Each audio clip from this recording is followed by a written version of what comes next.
শক্তিশালী আমেরিকা এখন খোদ মধ্যপ্রাচ্যেই নিজেদের অস্তিত্ব রক্ষায় দিশেহারা। মধ্যপ্রাচ্যে যে দম্ভ নিয়ে মার্কিন বাহিনী আধিপত্য বিস্তার করতে চেয়েছিল তা আজ বড় ধরনের চ্যালেঞ্জের মুখে। কারণ এবারও মধ্যপ্রাচ্যে মার্কিন আধিপত্যের কেন্দ্রে আঘাত এনেছে ইরান। সৌদি আরবে মোতায়েন করা মার্কিন বিমান বাহিনীর উপর আকস্মিক এবং বিধ্বংসী হামলা চালানো হয়েছে। যুক্তরাষ্ট্রের অত্যন্ত প্রভাবশালী সংবাদ মাধ্যম দ্য ওয়াল স্ট্রিট জার্নাল তাদের এক বিশেষ প্রতিবেদনে নিশ্চিত করেছে যে সৌদি আরবের একটি সামরিক ঘাঁটিতে থাকা আমেরিকার 5টি শক্তিশালী রিফুয়েলিং বা জ্বালানি সরবরাহকারী যুদ্ধবিমান ইরানি হামলায় মারাত্মকভাবে ক্ষতিগ্রস্ত হয়েছে।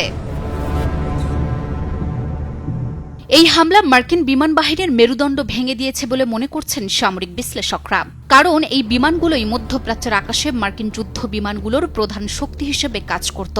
বলা যায় এই বিমানগুলোই ছিল মধ্যপ্রাচ্যের আকাশে মার্কিন যুদ্ধ বিমানগুলোর লাইফলাইন। আকাশে উড্ডয়নরত অবস্থায় যুদ্ধ বিমানের জ্বালানি সরবরাহের এই সক্ষমতা হারিয়ে মার্কিন বিমান বাহিনী এখন কার্যত পঙ্গু হয়ে পড়ার উপক্রম। সৌদি আরবের আগুনের রেশ কাটতে না কাটতে ইরাকের রাজধানী বাগদাদও হয়ে উঠেছে রণক্ষেত্র। উচ্চ নিরাপত্তা বেষ্টিত গ্রিন জোনে অবস্থিত মার্কিন দূতাবাস লক্ষ্য করে চালানো হয়েছে একের পর এক রকেট হামলা। আন্তর্জাতিক সংবাদ মাধ্যম আল জাজিরা জানিয়েছে, হামলার পরপরই মার্কিন দূতাবাস চত্বর থেকে কুণ্ডলি পাকানো কালো ধোঁয়া আকাশে উঠতে দেখা যায়।